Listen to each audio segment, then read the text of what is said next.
Welcome everyone. We've got people from all over the country and Edmonton, Canada, I believe. So we're now international as well. So thank you everyone for being here. My name is Wendy Sachs, and I'm on the board of Plant Powered Metro New York, and I couldn't be more delighted presenting these cooking demos to you. Plant Powered Metro New York, as many of you may already know, is a community-based organization committed to our collective health empowerment. We do it through whole food, plant-based approach to nutrition, which is an evidence-based approach and has proven to prevent, treat, and reverse chronic illnesses. We've been offering a wide range of online programs since March, and while we always look forward to meeting you in person, we're doing these classes online, which of course is more the norm these days, and we'll continue to present classes as a way to share and build community. So I'm really glad you're here. Just as I mentioned, we're also in the midst of our end of year fundraising outreach so that we can continue presenting courses throughout the year next year. So if anybody wants to or is able to make a donation or finds the class worthwhile, please at any point feel ready to, or feel like you could help us out. And it's not required. This is also being offered for free. So if you have any curiosity about any previous cooking classes, you can also visit our YouTube channel or go to our website, ppmny.org, and find previous sessions as well, and this will be recorded as well. So today's speaker is our own community and beloved Chef Carole. We're going to have Carole demonstrate for about 45 minutes, and then we will take questions in the chat. So I'll be monitoring the chat as we go, but we have 15 minutes at the end of class for Carole to be answering all the questions. And I think we're also streaming live on Facebook. So welcome to everyone on Facebook. So Carole, what's on the menu today? Thank you, Wendy. Thank you very much. And welcome to my kitchen. And I'm happy to have everyone here. I'm doing two classes, this class and then next Wednesday, where we're just thinking about Thanksgiving, actually. And we are going to prepare a lentil loaf. And we're also going to prepare mashed potatoes. And we're going to prepare my very, very favorite vegetable that's just in season right now. So we're going to get started. And like Wendy said, we'll go through everything and I'll try to address questions at the very end, okay? So the very first thing that we actually want to do is we want to get the potatoes started. So in a big pot back here on the stove, I have 2 pounds of peeled Yukon Gold potatoes. You can use the russet potatoes. Those are also very starchy and good potatoes for mashed potatoes. But I like the Yukon ones, and I've peeled them and I've cut them in these really big chunks, and I've covered them with water. And we're just going to put the flame underneath the pan, kind of a medium pan. First I have to start the right burner. And we're just gonna get those started over there. At the same time, while we're starting the stove, we're going to get the skillet, and I have a skillet, just a fry pan here, and we are going to start cooking the onions and the garlic and all the things for the meatloaf. So we're going to get that on, and I know all of you have heard me numerous times say that you don't just dump things in a coal pan, therefore I'm just getting that ready to go. The other thing we're going to do, just to get ahead of ourselves here, is our recipe calls for a flax seed egg, okay? I know if any of you have, made a actual meatloaf, you often put 1 or 2 eggs in it because that helps bind and keep the whole loaf together. So we have a flaxseed egg, and I have ground flaxseed, and we use 3 tablespoons. It's a standard recipe this is standard recipe for 1 egg. So we're going to put 3 tablespoons of water. So we have 1 and 2 and 3 tablespoons, okay? And I'm just going to let that sit. And you will see right now it's very, very runny.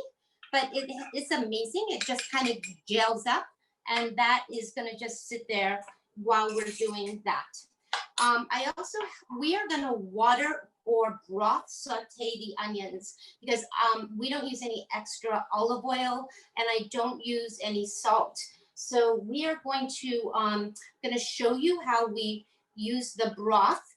You could also, if you didn't have any vegetable broth, I have some homemade vegetable broth, but if you didn't have any vegetable broth, you absolutely could just use the water out of your sink. Okay, so again, we're waiting for this pan to get hot, and I always just wait for me to test it. I usually put my hand above and just say, oh, it's hot, you know, but you can also put a few sprinkles of water. I just kind of flick my hand, and it is sizzling, so I know that we're ready to go here. So we have 1 cup of already diced onions, okay? I'm using a yellow onion, but if you had a red onion, that would be fine too. It doesn't really matter, but I'm using a yellow onion, and I'm gonna put that onion in, okay?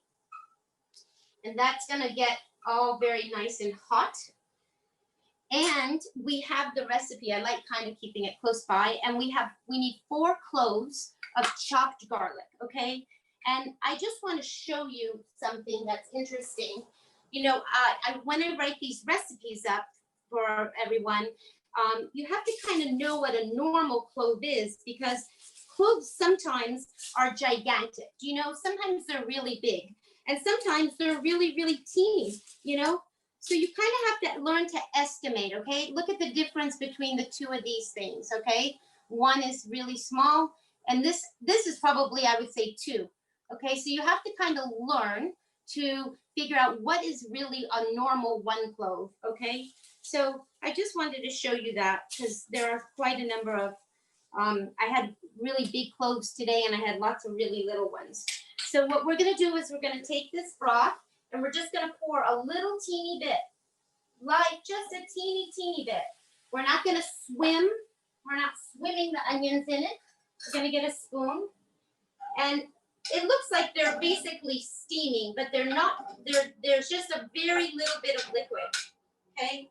And we want to cook these onions until they're translucent. And now the broth or the water is going to definitely disappear and evaporate, okay? And we want it to evaporate because we don't want to have a ton of water in there. So if by some chance you've gotten heavy-handed and you say, whoops, I put too much, then let it cook off, okay? Because it will disappear, okay? And so the other thing that and we're gonna put our garlic in there in a very few minutes, okay?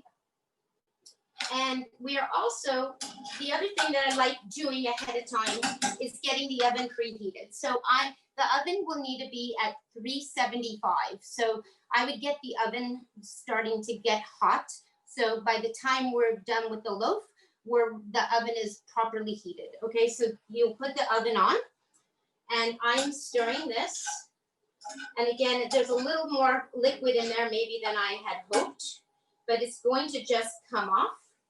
I have a little skin here I can see. Gonna get that. I do take a moment right this very minute just to show you that I've been cooking all day today actually. And when I'm cooking, I actually put a big bowl onto my counter and I put almost every scrap that is going to be part of a stock. Not every single thing, like cauliflower wouldn't go in or red cabbage, but I peeled the potatoes, that's in here. I have carrots, I have some celery, I have some garlic ends, and I have and I have all the potato skins, okay? So eventually I'm gonna just put this in a pot and make some stock, and then, because this is all I have left, you see? So I just wanna show you that you don't have to throw away these things, okay? Our onions are definitely getting translucent. I'm just gonna show you what they look like, okay? That's what they look like. They smell like onions. They're not burning. They're starting to get dark. And you might wonder, like, would they ever caramelize if we just kept cooking them? And they would, actually. Believe it or not, they would.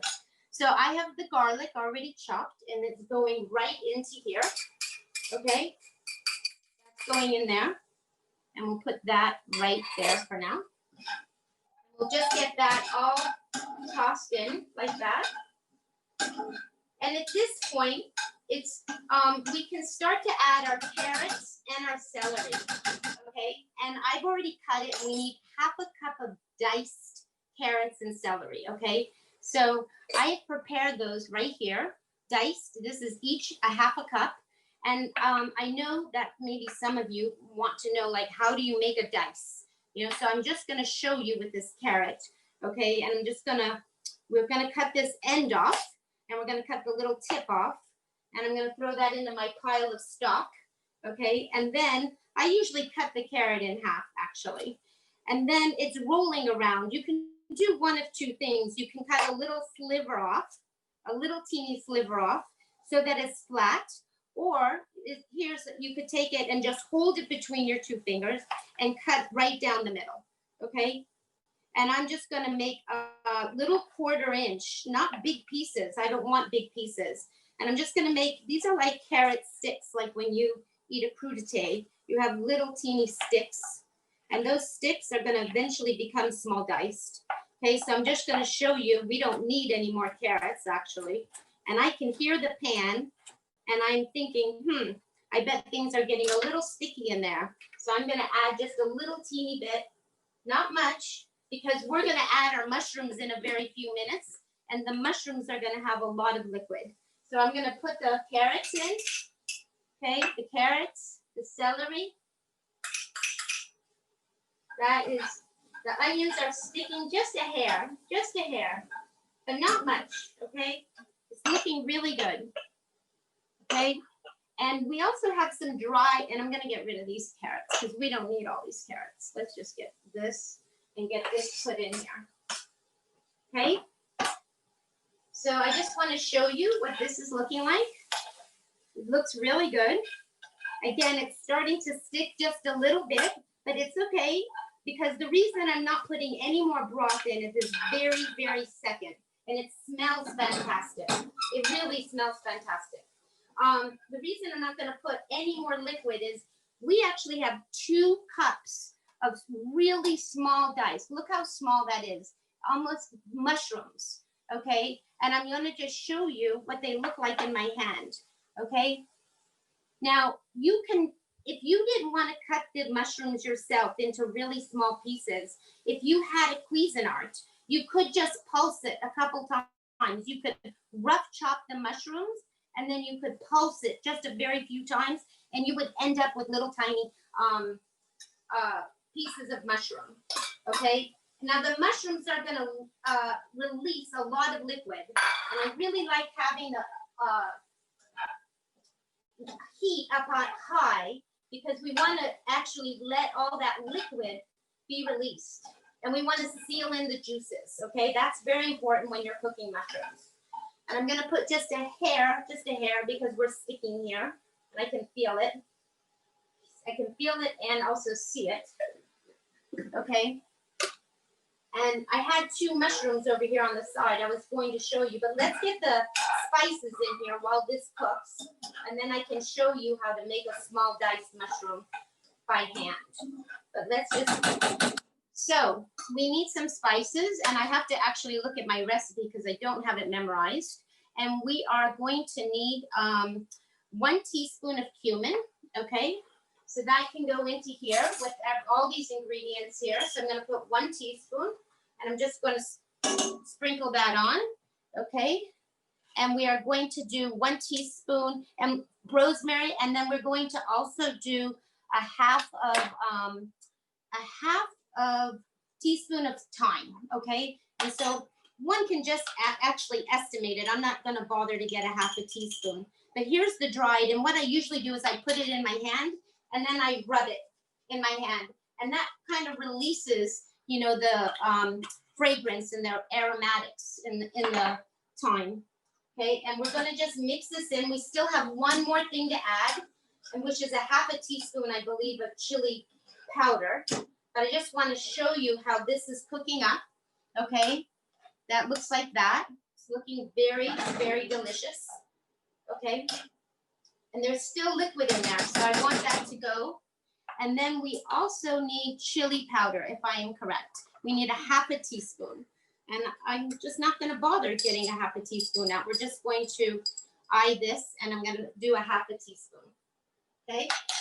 So that is going to go here. So, and we need black pepper, and I have some nice fresh black pepper. So I'm just gonna give it a couple turns here.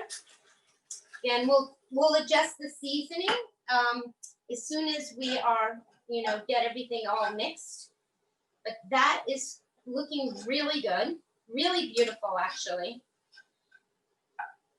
And I'm just gonna let that cook for a very few minutes, okay? The other thing that we are doing is I made this into a 3-bean loaf, okay? And you're wondering, why are we using 3 beans? You don't have to use 3 beans. If you wanted to use only chickpeas, you could use just chickpeas. If you only want to use cannellini beans or Great Northern beans, you could do that. But I like the variety and the taste. Therefore, I thought, well, instead of a 2-bean loaf, I want to make it a 3-bean loaf. So our very special bean is called a beluga lentil, okay? And a beluga lentil is, I'm going to show you what it looks like cooked here. And it's often called a caviar lentil. And it's a teeny little lentil. It's different than the normal brown lentils that you see.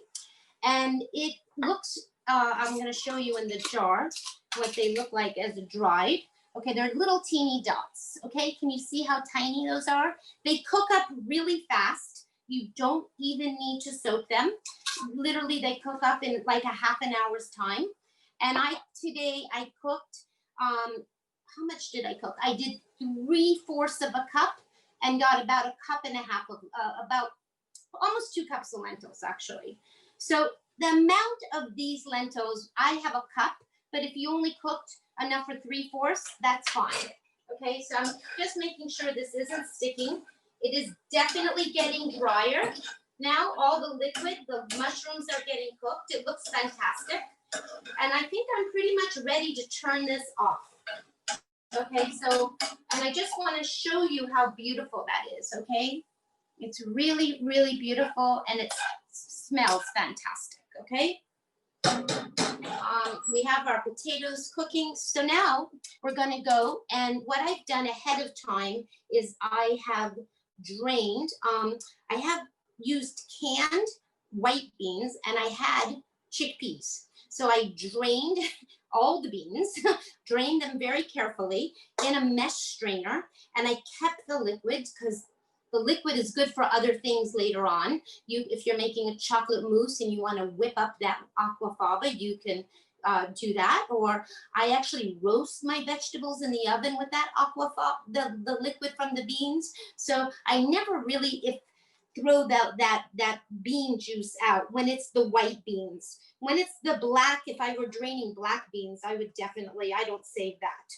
So right now we have these 2 kinds of beans in here, and you could do one of 2 things, okay? I'm showing you all of this by hand, but you absolutely, and the chickpeas go flying away sometimes, you could absolutely do this in the Cuisinart. If any of you were here with me, a week and a half when we made falafels and how we did every single thing in the Cuisinart just to speed it along. It's up to you. It really is. You have to find what's best for you, okay? And what time you have, right? Maybe sometimes you have a long time and you don't mind cutting everything up, and other times you're really rushed, okay? So these are really mashed, okay? Very, very mashed. But I've left a few whole things. I like the texture, so there are still a few whole beans. Okay, so that's going in here like that. And what I'm going to do now is I'm going to put the I'm going to put the beluga lentils in here. Okay, get that in. We are also going to put in a lot of parsley, okay, and some rosemary, okay, and I've chopped both things up at the same time. And if any of you, for some reason, don't know what rosemary looks like, it is really one of my very favorite herbs, and it's quite delicious. And what you do actually is you to take it off of its stem, much like kale or anything that's on a stem, you go backwards, you push things off, okay? So you just push and you pull everything because there is a stem. And sometimes that stem is brown and you'll really know it's like a branch, okay? But I'm just showing you. I've already chopped all our rosemary, so we don't need to chop anymore. But I'm just kind of showing you that's to get it off its stem, okay? So we don't need any, so we're just gonna save this because I love it. Oh, I love that smell so much. When I lived in California, it was everywhere. I never bought it in the grocery store. You would just buy it. You would just go to the bank and pick up rosemary in the parking lot. I mean, it was just one of those things. The rosemary grew everywhere. So I have the parsley and the rosemary in here. Okay, so we're kind of getting through this here. We are going to put all of our carrots and celery. This is hot, okay? And I'm just going to put all of this in here.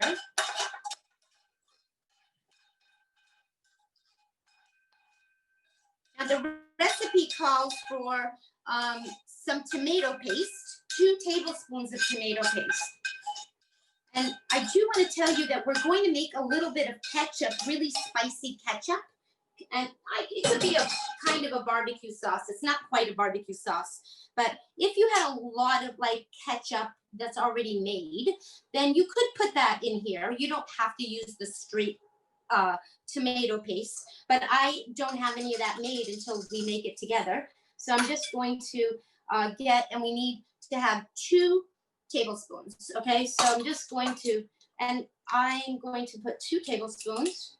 Let's get this. I'm kind of, okay, 1 and 2. And I will show you this brand that I like of tomato paste.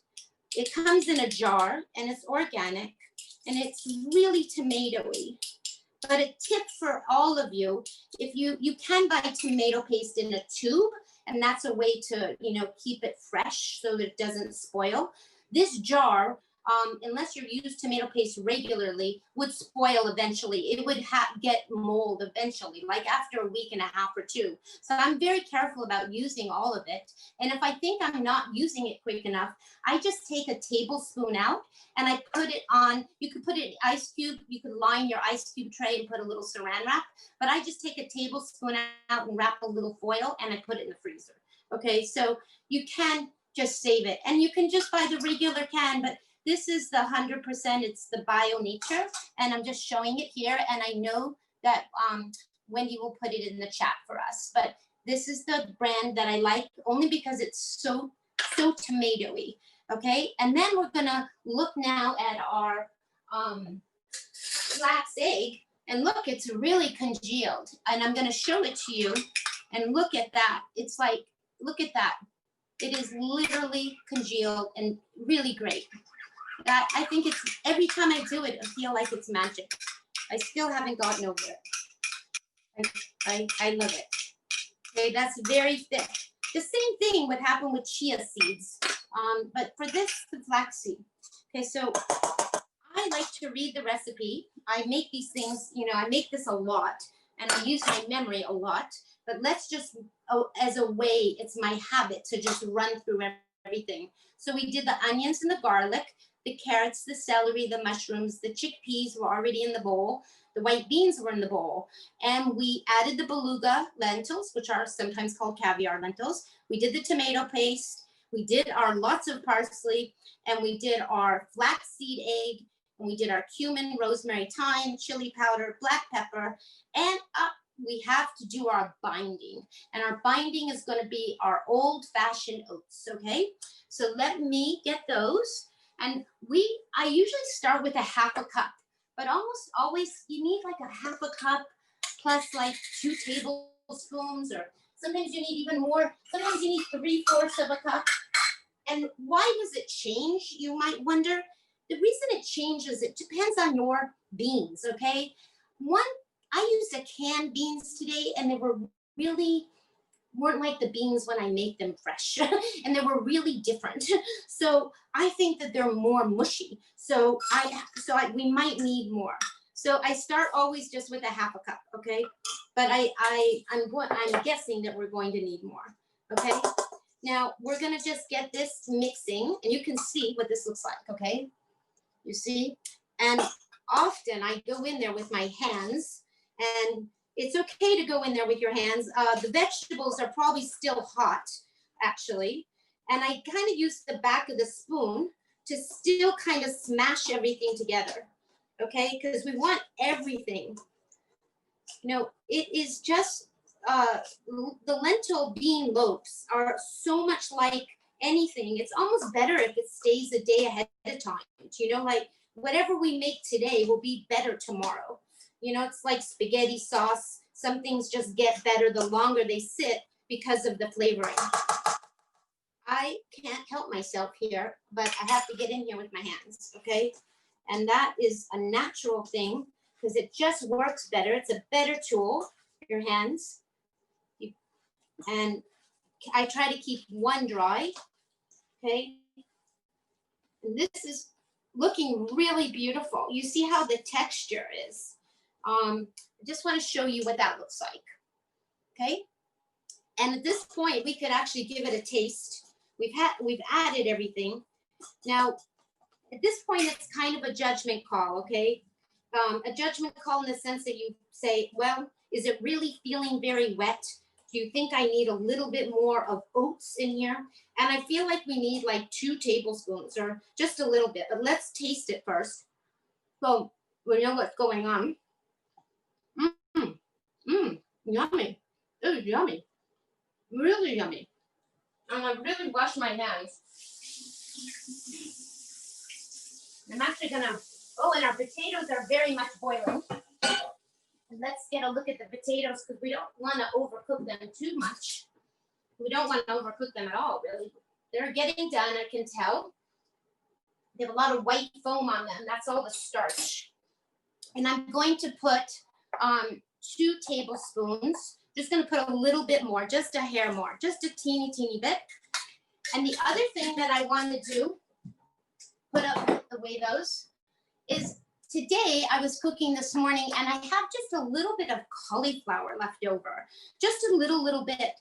And I could use this for salad or something tomorrow, but I want to tell you that there's a lot of things you could add to your potatoes. So I'm actually going to just put, I'm not going to put all of this. I'm just going to put some of it because I'll save a little bit for tomorrow's lunch or something. So I'm just going to put a little bit of cauliflower in. And we have the garlic for later.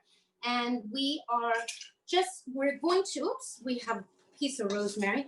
And we need to actually make our barbecue sauce now. That's the next thing. But let's get this in a pan so it's ready to go. Okay? And it looks great.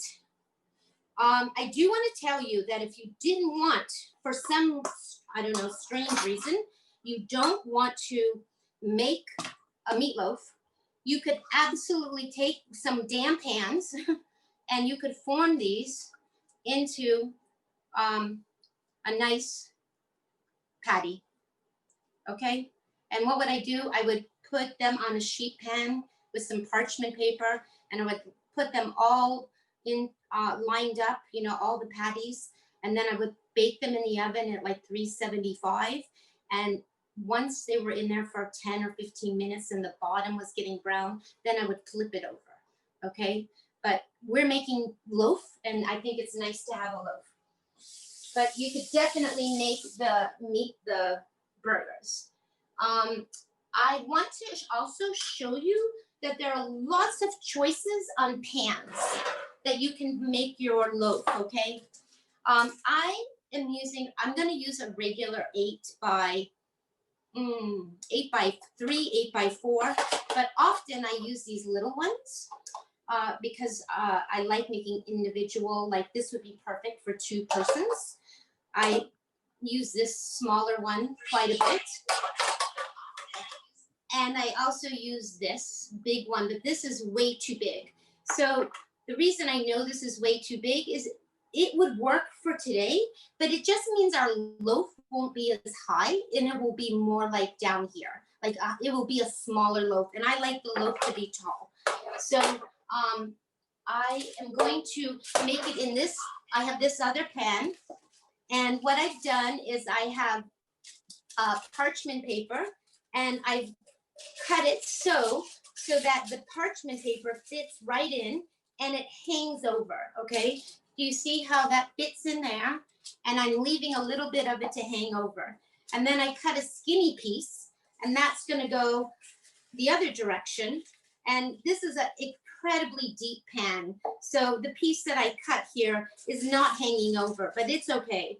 And then what we're gonna start to do is we're going to put this meatloaf into this pan, and we're gonna start patting it. And I usually get a good layer in there, okay? Just one good layer, so that way the paper isn't moving, okay? Once you get it started, you're on your way, okay? The paper's not going to move anymore. See, I just wanna show you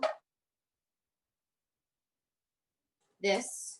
Oh, I have it a little bit full, okay? And then we're going to just put the rest of this in here. And I'm not necessarily gonna pack it down, but I am gonna lightly pack it down, okay? We're not gonna pack it as if we were on the beach with a sandcastle. We are going to just get it in here. There's a lot of filling here. So we've got to get our barbecue sauce so we can get this in the oven, okay?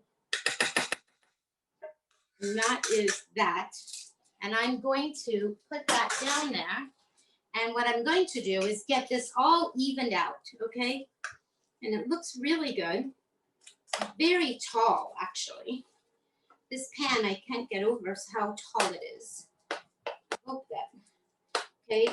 And the best part about the topping is that it cooks on top.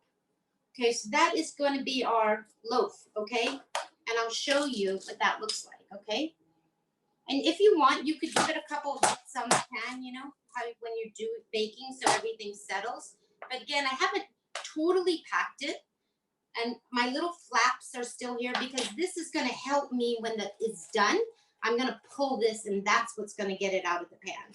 Okay, so let's make the barbecue sauce really quickly here. And we're going to keep this right here, and we're gonna make the barbecue sauce. I'm sorry, I'm gonna interrupt you just for 1 second, simply because we have Rochelle cooking along with you. And I'm just double checking that you had gone ahead and added the flax egg, correct? I did add the flax egg. I added everything. When we read through the whole list of things, I checked off in my head and mind that we didn't miss a thing. Great, just double checking, okay. Okay, so that's in the pan, and then we're going to make the sauce, okay? The sauce, it doesn't necessarily have to be cooked, but I actually like putting it on the stove, and I'm just going to get a pan for it, just a little pan, and I'm just gonna, I have already measured out 4 tablespoons, which is a 1/4 cup, okay, of that tomato paste, okay? Then we need a sweetener, okay? And at this point, you could use any kind of sweetener you would like. You can use any kind of sweetener you would like. I actually have date paste. It's something that I just have in my refrigerator all the time made, which is just dates that have been soaked in water. And then I puree them to a paste, and I do that in the Cuisinart, and it just ends up like a paste. So anytime I need sugar in anything, I have this already made. So I'm going to put a tablespoon. Now, if you didn't have date paste, you could put maple syrup if that's something that you use. You could use maple syrup. You could also use, for more barbecue-y sauce, kind of, blackstrap molasses is another choice, okay? I'm gonna get this on the stove with a little small light. I'm also gonna, while we're paying attention to the stove here, I'm going to check our potatoes, and they are absolutely done. They are breaking apart. I don't know if our cauliflower is absolutely done, but let's give it another minute or two while we just finish this, okay? And I did want to show you stuff. I forgot. I wanted to show you about this, the inside of the celery leaves, but we'll learn about that later. We are going to look at the recipe for the barbecue sauce because it actually needs a lot of different little ingredients. Okay, so we needed 2 tablespoons of our I'm gonna make a half actually because I don't need a lot. So we're doing, oh no, I'll do the full. I just realized. So we're going to do the full. So we need 2 tablespoons. Okay, and that's 2 tablespoons. And then we need a tablespoon of apple cider vinegar. Okay, and Bragg's makes a good organic apple cider vinegar, and it settles at the bottom. So you always want to give it a good, shake, shake, shake. And we need at least 1 tablespoon of apple cider vinegar. And I'm just going to use the same tablespoon that I have the date paste, because that way it comes off all clean. Okay, and we need to have 1 teaspoon of mustard, and I have the mustard right here. Okay, so 1 teaspoon, and I'm using a stone ground mustard. This particular mustard is really good because it doesn't have any salt in it. But if you just had a regular Dijon mustard, you just want something sharp. Okay, so we need 1 teaspoon, and I'll get the teaspoon out here. And we're going to mix that, and we're going to squirt that out and get that in there. Okay, and what else do we need here? A half a teaspoon of the liquid smoke. Something that I really don't use very much, and it comes in this gigantic, well, it's just 4 ounces, just so you know, but we only need a half a teaspoon because literally 1 little few drops will make it just very, very smoky. So again, I had a half a teaspoon here. Oh, that's a 1 teaspoon actually. So we are going to use half a teaspoon of the smoke. Okay, doesn't need very much. Okay, and then we need lots and lots of spices. Okay, and I'm gonna get all those spices close to me. And I also wanted to point out to you that I have in my refrigerator some ancho chilies from my Mexican days of cooking other things. And it's very delicious. and if for some reason you wanted it to be hot and spicy, you could put a little bit of ancho chili in. I actually really like that, but I didn't put that on the recipe because I tried to keep it so that it wasn't too spicy. But this is right up my alley, and lots of my friends seem to like spicy food. So I just wanted to mention that to you. And then we need to have a half a teaspoon of smoked paprika. Okay, so this is the thing, is I don't know where all my spoons are. I have some of them. Interesting. This is the reason to have 2 spoons always, because what's really helpful is you can, if you have 2 sets, if you have 2 sets, then you don't have to worry about always all the time washing. But here we go. We need a half a teaspoon. So this is a quarter. So I'm going to do 1 and then 2. That makes a half. Okay, just like that. Okay, and then we need a 1/4 of a teaspoon, really tiny, and that's what we have. And we need garlic. We need to have garlic and onion powder, both. It's got a lot of spices in here. Takes more time just to get the spices out. Okay, garlic, onion. We did onion. This is the, okay, garlic, onion. We need to have ground cloves, just a little bit I'm gonna do. And we need cumin, okay, and cumin. And just a second. And we don't need, yep, that is it. So that is a lot of spices. And then we're going to get a flame. We have a flame already underneath that. And we're just going to get this mixed. Now it's very thick. And I like getting it cooked because it kind of gets all the flavors going. And I actually like to add a little bit of water to it. And we have this broth actually. So I'm just going to add a little bit of broth because it's fine. Because we want it to be a nice consistency. Okay. And I'm just, because that is kind of predetermined by you, because you'll see that it's very thick. and it's up to you. I'm just going to show it to you, and I'm also going to taste it. Let me just taste it here. Very yummy. Very, very yummy. It's like one of those things that maybe you want to make a lot of it for the future. Because maybe it's one of those things that you just want to have all the time in your refrigerator in case you're eating potatoes or something, anything. I think it's still a little bit thick, so I'm just going to add a little bit of water. Again, the amount of water is up to you. It's really about the consistency and showing how thick. You see right now it's very thick like that. And I like it just to be a little bit thinner. And so we've probably added about 1/3 of a cup of water to it now. Again, and our potatoes are super done. So this looks really beautiful now. Now I like the consistency, and you can see that like that. And again, we can give it a little bit of a taste. I am super tempted to put a little bit of the ancho chilies in. They float in a little bit of juice. I'm just gonna put a little bit, just a hair, only because I can't resist. Okay, and that is all of that. And I'm going to move that. And then what we need to do is get our potatoes off the stove. Okay, so this is cooking for just a minute. Doesn't really need to cook very long. I usually put it right into a jar or container because I'm usually putting it right, I put it on the loaf, and then I always have enough left over that I have for, tomorrow and the next day, and etc. But let's get the potatoes drained. Getting the potatoes drained is very important, and we have to be very careful because they're very full. Do you see? This is a full pot, and I have both hands around this pot.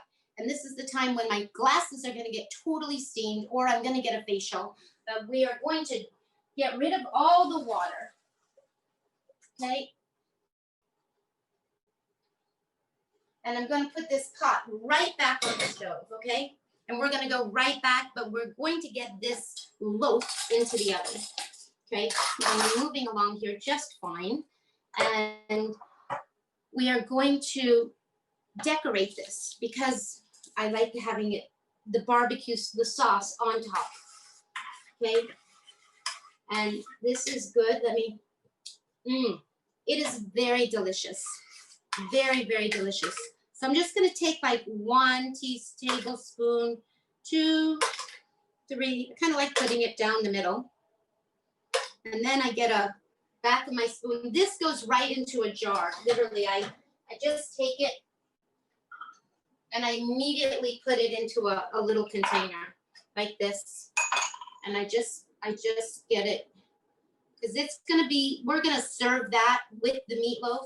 Some people like to have extra ketchup. Some people like ketchup on their potatoes. You could use this on your tofu scramble in the morning if you are making tofu scramble for eggs. I mean, there's endless things you can do with this sauce. So it's probably a good idea to make more than I actually did, but I'm all the time having it in my fridge. Okay, so that's the extra sauce for later in a jar. Okay, and then we're going to take this same exact spatula because I don't like dirtying everything. I mean, we do have a lot of dirty dishes here, and then I'm just going to see how I put that on the top, and I'm just going to spread it out. And this part gets all like baked in. And it's really, I love the top part. It gets kind of all crusty.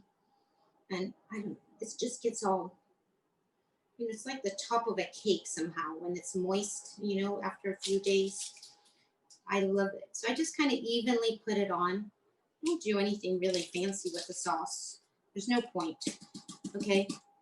And that is your loaf, and it's going to be ready to go in the oven.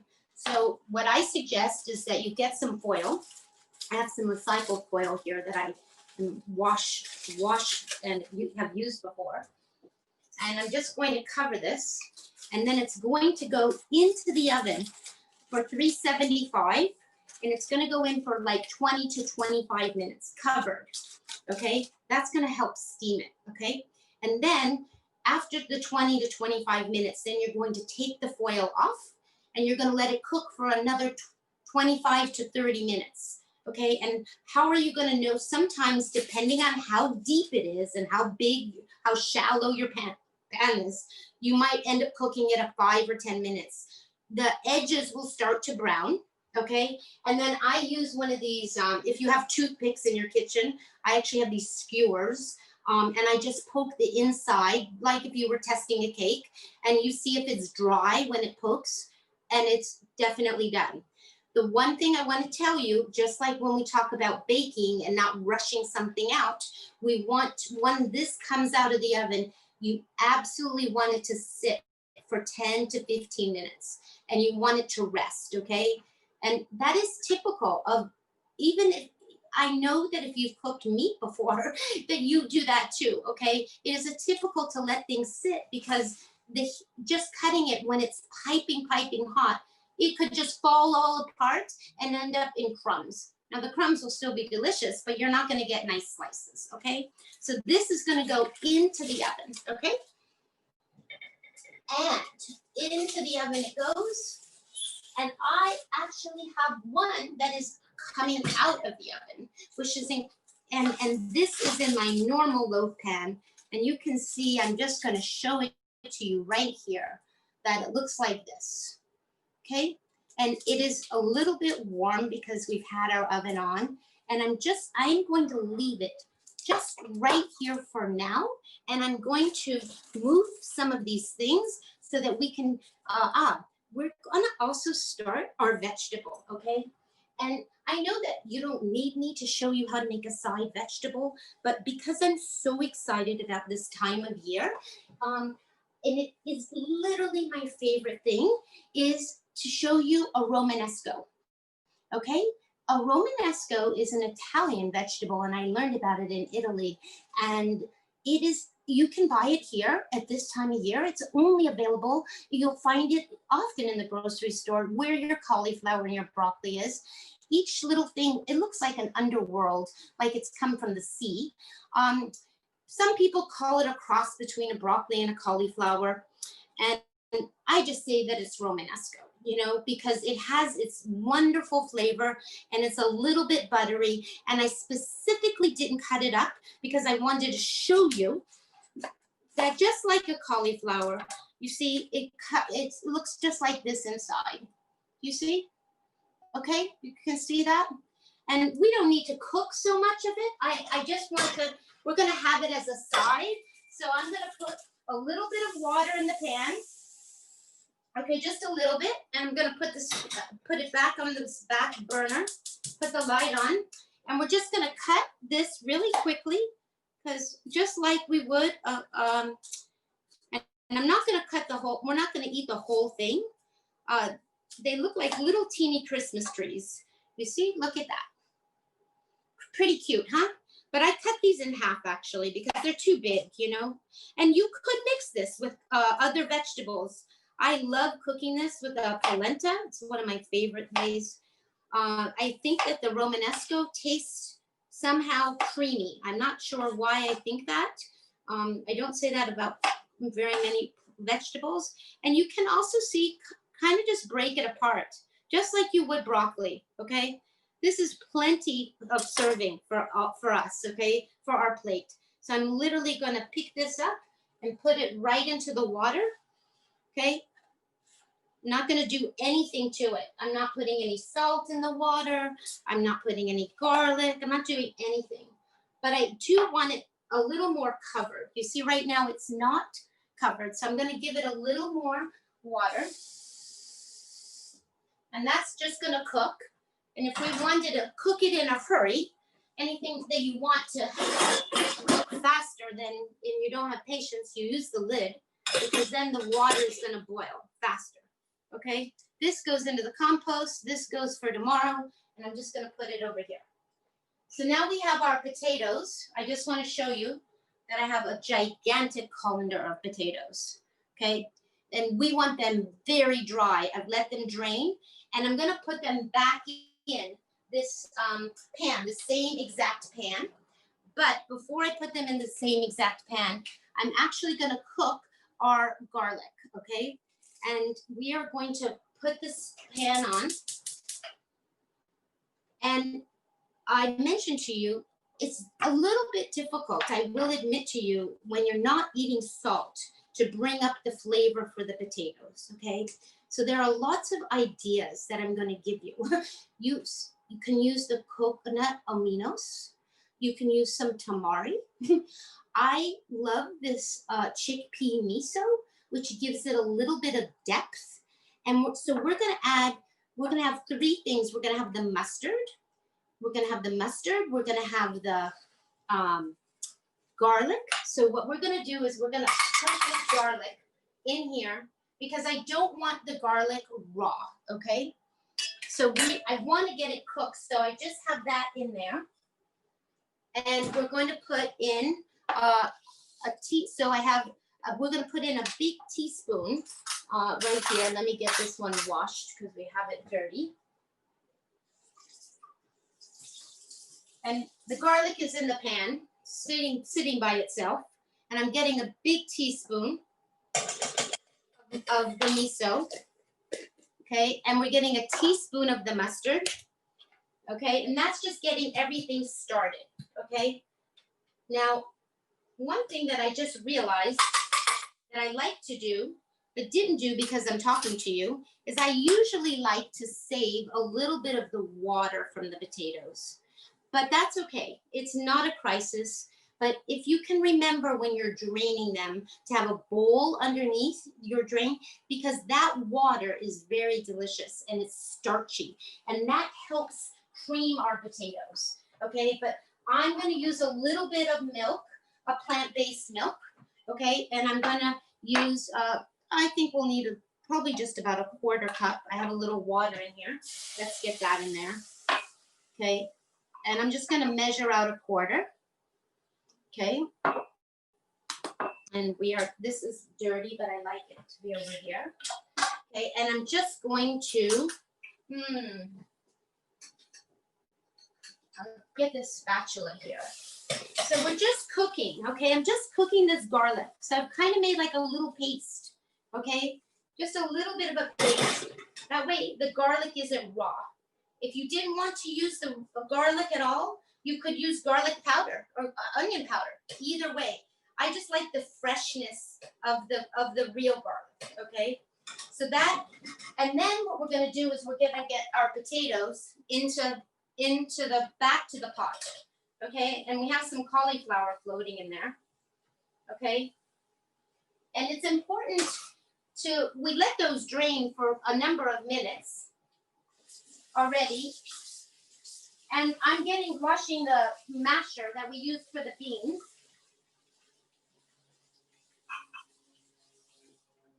Okay, there is nothing like mashed potatoes, right? Nothing replaces mashed potatoes. They're so delicious. And I like cleaning up here a little bit. I really don't like a dirty counter. I feel when your mind is not looking at night, you just take the minute, just takes a minute to clean the counter. And it's really worth it for your own mind to have a clear mind. Because when you're cooking, you've got a lot going on and we're doing a lot of things. Okay, so I'm going to start smashing these. Okay, and I'm going to take it off the burner now. And I'm going to bring it over here. Actually, I'm going to put it on a little pad. And I'm going to start adding the milk, actually. Okay, now I'm showing you this all by hand right now.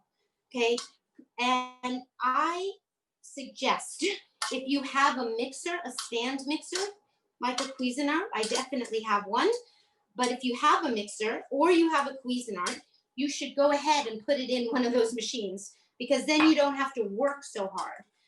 But you want to be very careful if you're putting it into your Cuisinart. Okay, you want to be very careful because you can end up with gummy potatoes and you don't want gummy potatoes. Okay, and again, if you were wanting to be a lazy cook, which sometimes, believe it or not, I am, you don't even have to peel your potatoes. You can scrub those potatoes before they go in here, okay? Before they go in, make sure your skins are clean, and then cut the potatoes up and cook them with the skins on, and then you would just have a bunch of skins floating around in here. Okay, that's what would happen, but it's fine. I do that plenty of time.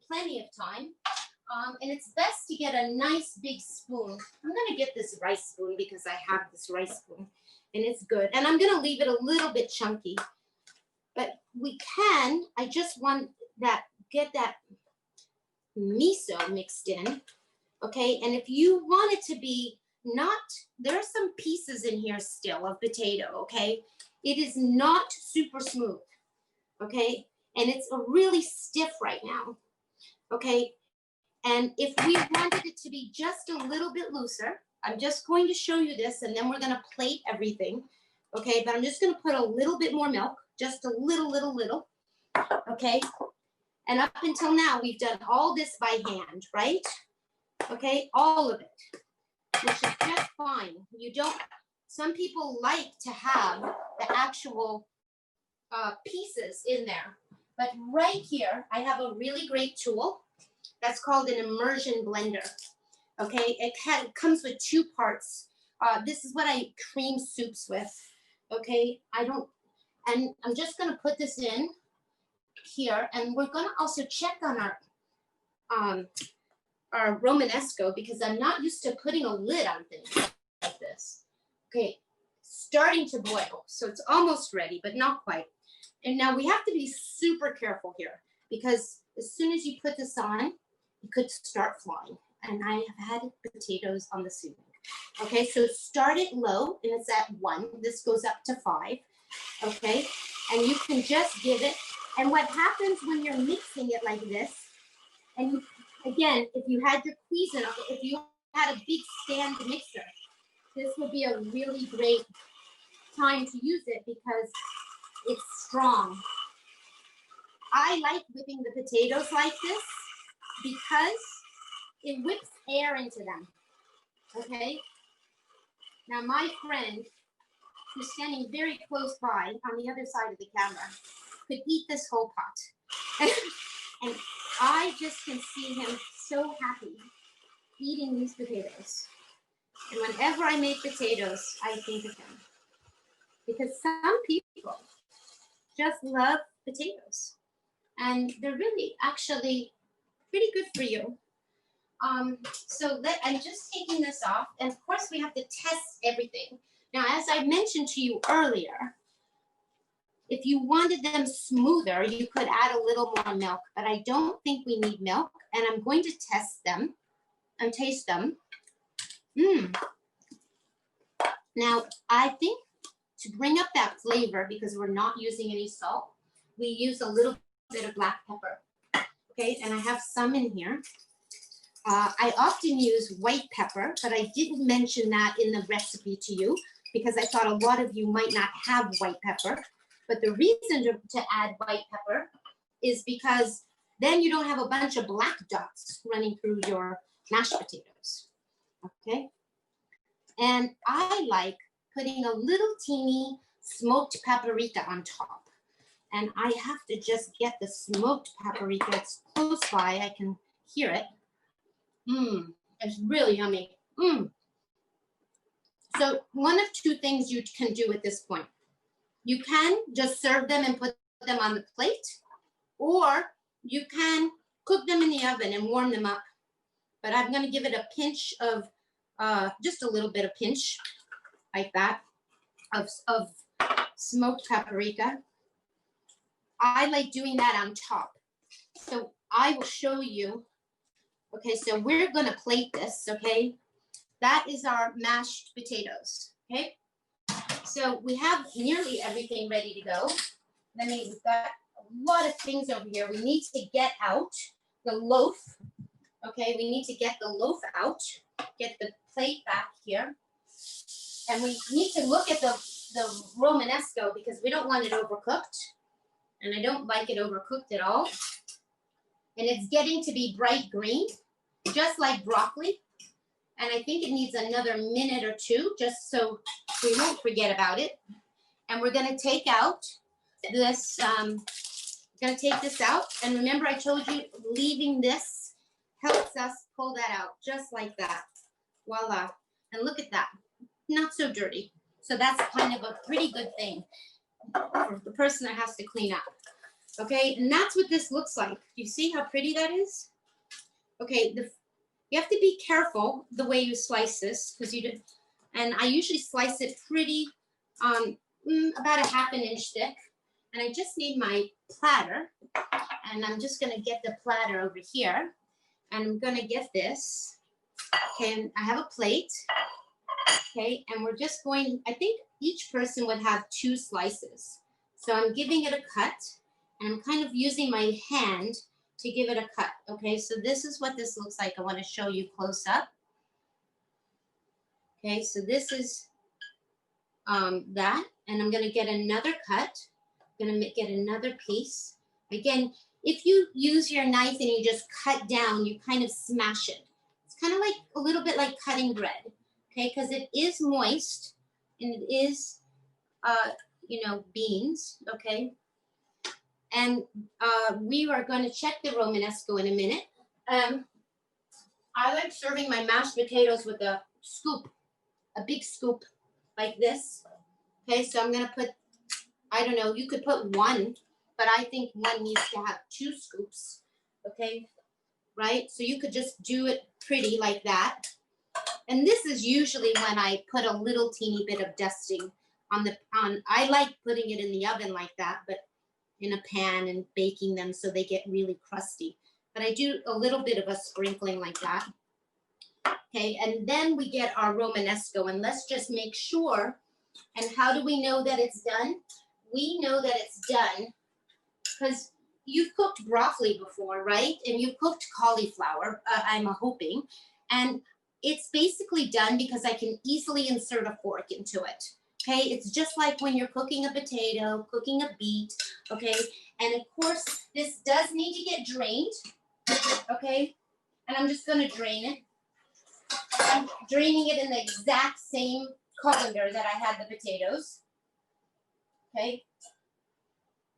And I'm making sure all the water's off. I'm traveling with it at the moment. And I'm just gonna put a bunch of it. I love it so. And again, I've not done anything to it. We're not putting, you could squeeze some lemon on it if you'd like. It's good with lemon, but I could eat a whole half a plate of this. First time yeah, I could eat all of that. But let's just make sure that that's somewhat balanced. Okay, and then I usually like taking just a little bit, and this is up to you how you want to do this. You could put a little bit of sauce right in the middle so that it touches everything, or you could put some on your thing, but I like putting it right in the middle where everything touches, so that way a little bit of sauce goes everywhere when someone starts to eat. Okay, and I'm just going to take this away and kind of clear things off so that over here, I'm going to turn this around because this is very beautiful so you can see what the inside looks like. Okay, and this, move this knife, and we have everything. We have our mashed potatoes sitting here, and I'm going to take that off the knife and actually touch up. I just want to show you, this is the meat loaf, which is really a 3-bean loaf, mashed potatoes, and Romanesco. And you can eat any of these on their own, or you can make it a whole dinner. And that's all I have for you today. Exquisite, Carole. That's it. Just beautiful. Thank you so much. I think, as usual, you have most of us salivating and ready Bravo. How's Michelle doing? Just a moment before comments. I just have 2 questions for you. One was, can you prepare the loaf ahead, like a day ahead, and not bake it until the following day? Absolutely. You could bake it. You could do both. You could not bake it until the day you're ready to serve it, or you could bake it and then just warm it up when you're gonna ready to serve it tomorrow. Because I live here alone and I'm gonna have to eat this whole loaf, right? So I usually we're coming. but when I reheat it, just so you know, I don't reheat the whole loaf every single time because you're just cooking it again, and cooking it again. So I make slices for however many servings. If a friend is coming over, I'd make 4 slices. I would wrap them in a pan and I would warm that up. Okay. Great. But don't reheat the whole thing if you're not going to eat the whole thing. Great. Does it freeze well? Oh, yes. You could definitely freeze it. Definitely freeze it. Great. And then another question was, you baked the loaf covered for 20 to 25 minutes. Once you took the cover off, how much longer did you cook it? It says in the recipe, but it's another 25 minutes to 30 minutes. And it's really an estimate. You have to use the stick, the little toothpick. I use a skewer, one of these big skewers, to test it in the middle. You know, and when you test it, and it's just like if you were baking a cake, or even if you were, you know, cooking meat. You always have to test the middle, right? And the edges are going to be brown. You're going to know that it's done. And honestly, if you left it in the oven for an extra 10 minutes, nothing's going to happen, really. It's nothing's going to happen. And again, it really depends on the exact size of your loaf pan, you know, because if it's, sometimes people make these loaves and they're as small as 1 inch high, right? But I like to have it, you know, a good 2.5 to 3 inches tall. Excellent. Excellent. I mean, thank you so much. I think this really is a countdown to Thanksgiving. Certainly whetted the appetite since we can't be there in person. And I will say to the audience, I mean, I have made lentil loaf for many, many, many a Thanksgiving. I'm sure Carole has too. And even your carnivore friends end up having some and liking it and finding it pretty delicious. So you can serve it to vegans and non-vegans, but you're healthier, as you well know, serving it, eating it yourselves. So Carole, thank you so much. I'll give information to everyone on where you can find us. In fact, I'm putting in the chat some information on Plant Powered Metro New York, and also for Carole, those of you who have further questions, you can reach Carole with an E. Carole, I'm writing it in here, at theveggievangard.com. In the chat, you're getting a number of thank yous. Carole's also on Instagram and has her website, theveggievangard.com. And you could also go to Facebook, because I post more on Instagram because I don't have to say anything very much. But I'm also on Facebook, so you can go there. And I do want to tell you that part 2 of Thanksgiving is coming up on Wednesday, November 18th. At 7 o'clock. I don't normally teach on Wednesdays, but there's a lot of Sundays that things are happening. In fact, I am teaching Sunday, November 15th, as part of a Plant Powered Metro along with the JCC. We are doing a class where we are preparing, it's called Get Ready, Set, Go. And it's prep for the week of how do you shop and get ready and for a plant-based diet and cook for the whole week. Great. I've put those in the chat for everyone. Also, the some of the products that Carole used, you'll find in the chat. So as I wrap things up, you can go into the chat and get some of those links. I just want to remind everyone that this is part of an ongoing program that's being sponsored and offered by Plant Powered Metro New York. It's part of our ongoing web series. Please go to our website where you can find other events and other classes. We're adding new programs all the time, and so please check the calendar. And we also have a meetup page where you can find future events. If you aren't already on our mailing list, please add yourself to the newsletter, because there's a lot of information that goes out in the newsletter with upcoming events, but also general information of things that are happening with some of our affiliates and some of the doctors who also teach plant-based information. For Carole, as I mentioned, you can reach her at carole@theveggievanguard.com or on Instagram at The Veggie Vanguard. And as she mentioned, on Facebook. And then the next classes are in the chat. As Carole mentioned, the next one through Plant Powered Metro New York is November 18th. And that's an ongoing Thanksgiving prep. It's Thanksgiving sides. And then with the JCC, we're doing 2 classes on kitchen preparedness, as she mentioned, November 15th and December 6th. Those are in the evening, also from 5 to 6:30. So thank you all very, very, very much for coming. Hope you enjoyed. Just to let you know, Carole, that Rochelle was cooking along with you and said thank you very much. She was able to keep up the timing and had done her. So well done. And of course, any of you who come back, feel free to cook along with us. A couple people have done that with great success. So thank you for coming, everyone. Thank you for coming.